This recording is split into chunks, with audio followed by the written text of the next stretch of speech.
इकडे सोनाली रोहित. तर आता आम्ही इथून मसुरीवरून निघालो आणि आपण कुठे चाललोय? कुठे चाललो? ऋषिकेश, देहरादून आणि ऋषिकेशला आम्ही आता चाललेलो आहे. तर आपण पुढच्या ब्लॉगमध्ये भेटणार आहोत काही तासांनी. मसुरीवरून देहरादूनला जाताना इथे रस्त्यामध्ये एक प्राचीन असं शिवमंदिर दिसलं. हे शिवमंदिर आहे स्फटिक शिवलिंगाचं, म्हणजे स्फटिकाचं शिवलिंग आहे इथे. त्यांचं असं म्हणणं आहे की जेव्हा बर्फ बराच काळ जेव्हा मातीखाली किंवा दगडाखाली दबला जातो तेव्हा त्याचं रूपांतर हे स्फटिकात होतं आणि हे त्या स्फटिकरूपी शिवलिंगाचं इथे मंदिर आहे. मंदिराचा आवार तुम्ही बघू शकता. अजिबात तिथे फूल चढवणे किंवा दूध चढवणे, पाणी चढवणे असा कुठलाही तिथे प्रकार नव्हता. त्यामुळे फार स्वच्छता होती. हे तुम्ही बघू शकता स्फटिक शिवलिंग आहे आणि तिथे बरेच असे सूचना फलक असे लावलेले होते की पैसे चढवू नका किंवा कुठेही घाण करू नका वगैरे. मंदिर हे वेगळंच पूर्णपणे वेगळ्या अशा बांधकामात आहे आणि भरपूर घंटा आहे त्या मंदिरामध्ये. तुम्ही बघू शकता मंदिराचं स्ट्रक्चर आहे ते फार वेगळं आहे. साधं पत्र्याचं शेड वगैरे आहे, म्हणजे बांधकाम आहे ते वेगळं आहे.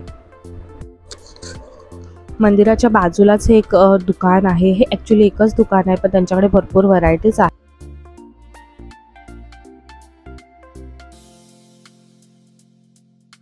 शिवलिंग तुम्ही पाहू शकता स्फटिकरूपी आणि हे आतमध्ये देवाचा गाभारा आहे अशा पद्धतीने आहे. आणि मी पहिल्यांदा कुठेतरी शंकराच्या मंदिरात शंकराची मूर्ती ही पुसताना पाहिली आहे, अदरवाईज मी कधी पाहिली नव्हती. हे जे बाजूला दुकान आहे इथे तुम्हाला देवाच्या वस्तू, देवाच्या मूर्त्या, त्याचप्रमाणे देवाला लागणारे दागिने अशा सगळ्या वस्तू इथे तुम्हाला मिळतात. त्यामुळे तुम्हाला शॉपिंग करायला थोडं बरं वाटेल. आणि इथे अजून एक खासियत म्हणजे इथे आपले जे ग्रहांचे खडे असतात म्हणजे पुष्कराज, माणिक, मोती, पाचू हे जे खडे असतात इथे खूप कमी आणि स्वस्त दरामध्ये विकले जातात. म्हणजे अक्षरशः आपल्याला जे 6,000ला मिळत असेल तर तिथे तुम्हाला 3,000ला 1,500ला एक खडा मिळेल. तर इतकं कमी दरामध्ये तिथे मिळतो. त्याचप्रमाणे यांच्या इथे रुद्राक्ष आहे आणि प्रत्येकाची माहिती तुम्हाला तिथे देणार एक पुस्तकसुद्धा आहे किंवा जे विकणारे आहे तेही तुम्हाला भरपूर ह्याची माहिती देतात. तर रुद्राक्ष आहे, एक मुखी नाही आहे त्यांच्याकडे, पण बाकी सगळे 2 मुखी 3 मुखी असे सर्व जे आहेत रुद्राक्ष तिथे अवेलेबल आहे. आपल्या इथे ज्याप्रमाणे चणे फुटाणे विकतात तसं त्या दुकानामध्ये लिटरली असे खडे विकले जात होते. आणि मला खरंच खूप आश्चर्य वाटलं. तर त्यांचं असं म्हणणं आहे की उत्तराखंडच्या डोंगरांमध्ये हे खडे मिळतात त्यामुळे तिथे फारच स्वस्त आहे. आणि अशा पद्धतीने आम्ही दर्शन करून पुढे निघालो. आता आम्ही चाललो आहोत कुठे, कैवल्य चाललोय आपण. आता आपण चाललो आहोत सहस्त्रधारा. इथे कुठे चाललोय? सहस्त्रधारा. चला, सहस्त्रधाराला आम्ही निघालो होतो आणि हे तुम्ही बाजूचं ते दृश्य आहे तुम्ही बघू शकता. आणि इथे जर तुमचं बारीक लक्ष असेल तर इथे तुम्हाला माकड दिसलं, माकडाचं पिल्लू होतं. आणि पूर्ण पहाडी एरिया आहे, म्हणजे पूर्ण डोंगर आहेत पण आपल्यासारखे डोंगर नाही आहे, खडकाळ डोंगर आहे. तिथे आपल्या इथे माती जाणवते, तिथे नुसतं खडक जाणवतं. तर त्यामुळे थोडंसं वेगळं होतं ते क्लायमेट आणि थोडंसं ऊन कमी होतं.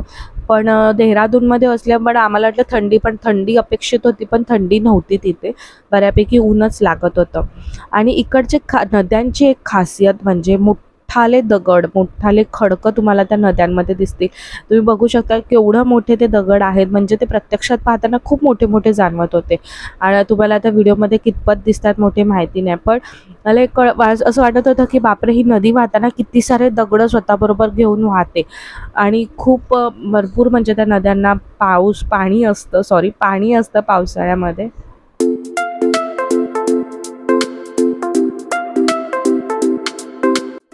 सहस्त्रधारा हे सुद्धा एक स्वयंभू असं शिवलिंगाचं मंदिर आहे. पण जे सहस्त्रधाराचं नाव का आहे तर ते मंदिर ज्या ठिकाणी वसलं आहे तिथे सतत असं पाण्याच्या धारा वाहत असतात डोंगरांमधील आणि त्यामुळे त्याला सहस्त्रधारा असं नाव दिलेलं आहे. त्याचप्रमाणे इथे एक गुफा आहे आणि त्या गुफेमध्ये ती शिवलिंग आहे. तर इथून सहस्त्रधाराला जाण्यासाठी मेन रस्ता आहे.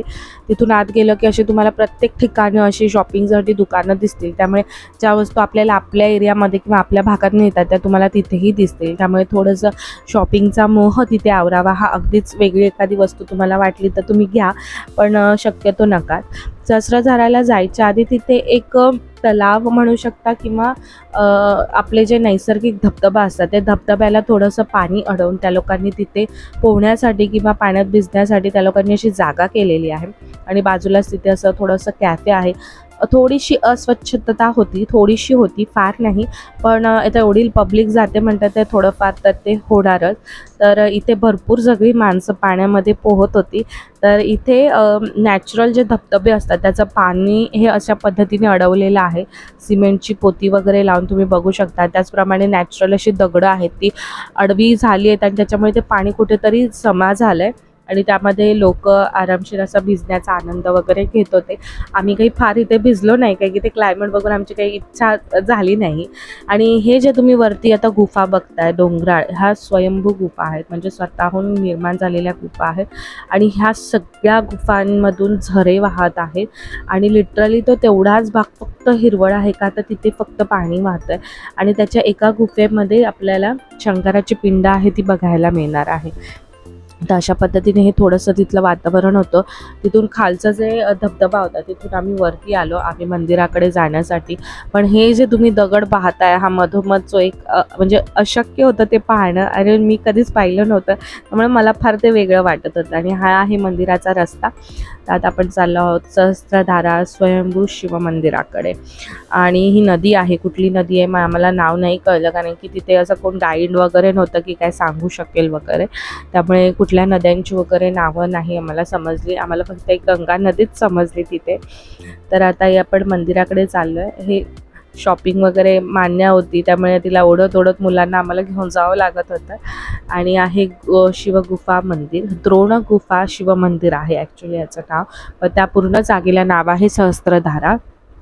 आता वरती आपण जाऊ. तर तुम्ही इथे बघू शकता कशा पद्धतीने ते डोंगराचं जे स्ट्रक्चर आहे ते बनलेलं आहे. मला माहिती नाही त्याला काय बोलतात, गुफा बोलतात का काय बोलतात मला खरंच माहिती नाही. पण जे काय बनलं होतं ना ते खूप सुंदर होतं आणि खूप छान असं पाहण्यासारखं होतं आणि वेगळंच होतं ते. आणि या सगळ्या ह्याच्यामधनं लिटरली पाणी वाहत होतं. बारीक बारीक बारीक पाण्याची सतत धार आहे ती तिथून वाहत हवी. तुम्ही बघू शकता पूर्ण वेगळं असं स्ट्रक्चर झालेलं आहे. जशा आपल्या लेणी असतात त्या पद्धतीचं ते थोडंफार स्ट्रक्चर तिथे बनलेलं आहे. आतमध्ये मंदिरात गेल्यानंतर इथे तुम्ही मागे बघू शकता, मंदिराच्या मागे गुफा आहे. इथे जे मागे दिसत आहे त्या खूप अशी छोट्या छोट्या छोट्या गुहा आहेत सगळ्या, आणि वरती पण तसंच आहे मला दिसत असेल तर. ह्या आतमध्ये जे दिसतंय ह्या अशा छोट्या छोट्या गुहा बनलेल्या आहेत आणि ह्या ज्या झाडी आहेत, पानं आहेत, त्यातनं सुद्धा पाणी वाहत होतं. आतमध्ये गेल्यानंतर अशी नॉर्मल अशी साधी शंकराची इथे पिंड वगैरे आहे. पण हे प्रत्यक्षात हे मंदिर आहे गुफेतलं. ही स्वयंभू गुफा आहे आणि यामध्ये स्वयंभू असं शिवलिंग आहे. मला ॲक्च्युली आतमध्ये जाताना खरंच खूप भीती वाटत होती, कारण की खूप ते भीतीदायक होतं तो तिकडे, म्हणजे असं वाटायला नाही पाहिजे. पण इथे तुम्ही बघू शकता स्वयंभू पद्धतीने असा गणपतीचा आकार वगैरे तिथे दगडांनी घेतलेला आहे, सोंडेचा वगैरे. त्यामुळे ते क्लायमेट खरंच खूप सुंदर होतं. ते झाल्यानंतर आम्ही आलो देहरादून FRI फॉरेस्ट रिसर्च इन्स्टिट्यूटमध्ये. ही तीच जागा आहे जिथे स्टुडंट ऑफ द इयर ह्या पिक्चरचं शूटिंग झालेलं आहे. ते आहे देहरादूनमध्ये. आणि आता आम्ही तर पूर्ण एरिया किंवा ते जे पूर्ण इन्स्टिट्यूट आहे ते आता आम्ही बघणार आहे. तुम्हाला बघून समजतच असेल, थोडाफार पिक्चर जर लक्षात असेल तर तुमच्या लक्षात येईल की student of the year first and second हे दोन्ही शूटिंग आहे ते ह्या इन्स्टिट्यूटमध्ये झालेले आहे. भरपूर मोठी जागा आहे आणि आय थिंक हे ब्रिटिशकालीन आहे थोडंसं, त्यामुळे तुम्हाला स्ट्रक्चर किंवा बांधकाम हे एकसंध दिसेल. कुठेही रंगाचा वापर केलेला नाही आहे, फक्त विटा आणि पांढरा चुना किंवा सिमेंट हे जे आहे त्याचंच आहे.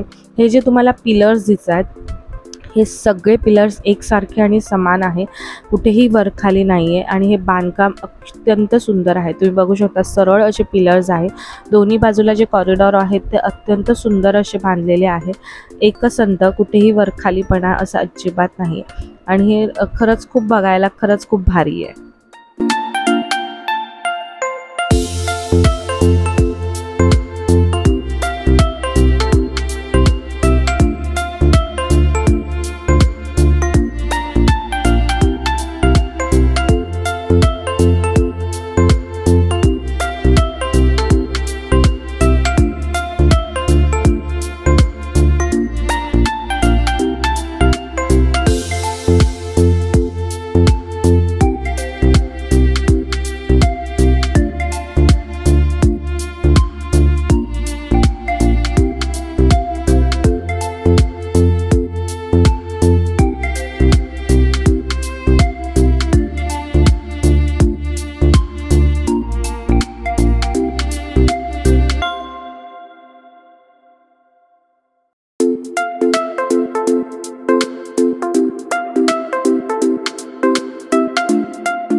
आता आम्ही गेलो होतो FRI मधल्याच वनसंवर्धन संग्रहालयात. इथे 3 संग्रहालय आहे.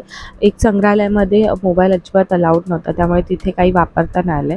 इथे जंगल कसं वाचवलं पाहिजे, जमीन कशी वाचवली पाहिजे, पाणी कसं अडवलं पाहिजे, सगळ्या गोष्टींचं इथे छानपैकी असं मांडणी करून दाखवण्यात आलं होतं. आणि संपूर्ण म्युझियम होतं ते फक्त जंगल वाचवण्यासाठी होतं.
अशाच पद्धतीने आम्ही दुसऱ्या म्युझियममध्ये गेलो. तिथे जास्त करून पक्षी, बटरफ्लायज किंवा कीटक ह्यांचं संशोधन करून त्याचं पूर्ण म्युझियम केलं होतं. प्रत्येक बटरफ्लायचे म्हणजे फुलपाखरांचे प्रत्येक प्रकार, मग ते छोटं कीटक फुलपाखरं असू दे किंवा कुठले, अशा प्रत्येक जाती फुलपाखराच्या वगैरे तिथे त्यांनी दाखवल्या होत्या. छान प्रकारे त्यांची मांडणी केली होती. त्यामुळे जर आपली मुलं पहिलीच्या वर्ग या पहिली दुसरी नंतरचं शिकत असतील, म्हणजे पहिली दुसरी झाली असेल, तर त्यांना हे बऱ्यापैकी कळतं. म्हणजे प्राणी वगैरे आहेत ते त्यांना कळतात. तिथे वरती बघू शकतात प्राण्यांचे शिंग म्हणजे चेहरे, मुखवटे वगैरे त्यांनी बनवून हे सगळं वरती असं लावलेलं होतं. वाघाचे कातडी आणि ते वाघाचा चेहरा वगैरे अशा बऱ्याच प्राण्यांच्या वस्तू म्हणजे प्राण्यांचं संग्रहालय आहे तर तिथे केलेलं होतं. त्यामुळे मान्याला थोडंसं ते छान वाटलं बघायला. पण शेवटी ती मुलंच, त्यांना काय कुठे आणले ह्याचा काही गंध नाही, फक्त त्यांना फिरायचं खेळायचं एवढंच होतं. त्यातल्या त्यात तिला जेवढं समजलं तिने ते पाहिलं. तर अशा पद्धतीने FRI मध्ये हे 2 ते 3 म्युझियम आहेत. तर तुम्ही देहरादूनला जाल तर नक्कीच FRI ला भेट द्या. हे खूप छान आहे बघण्यासाठी. आणि त्याचप्रमाणे सहस्त्रधारालाही जा नक्कीच, तिथे खूप सुंदर आहे. फक्त जर तुम्ही जाल तर मार्च एप्रिल हा म्हणजे जो काळ आहे, मार्च एप्रिल मे हा सोडून आपलं नोव्हेंबर डिसेंबर जानेवारी फेब्रुवारी ह्यामध्ये जाल तर तुम्हाला खरंच छान थंडी अनुभवायला मिळेल. आम्ही थोडंसं मार्च एप्रिल मे मध्येच गेलो आहे, त्यामुळे आम्हाला थोडंसं ऊन जाणवलं, पण मसुरीमध्ये खरंच थंडी होती. तर मसुरीचाही व्हिडिओ नक्कीच येईल तुमच्यासमोर.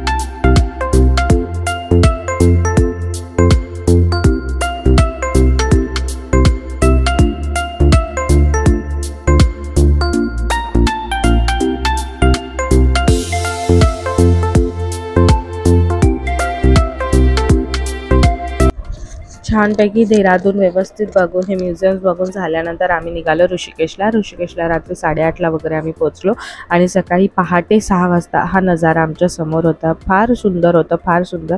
थंडी होती थोडीफार पहाट असल्यामुळे, त्यामुळे खूप छान वाटलं. तर आजचा हा व्हिडिओ देहरादूनचा तुम्हाला कसा वाटला ते मला नक्की कळवा. त्याचप्रमाणे मसुरीचाही व्हिडिओ येईल. तर पुन्हा भेटूयात तपाच्या दुसऱ्या व्हिडिओमध्ये. तोपर्यंत माझ्या चॅनलला लाईक करा, शेअर करा आणि सबस्क्राईब करा. आणि माझी ही माहिती तुम्हाला कशी वाटली ते मला नक्की सांगा.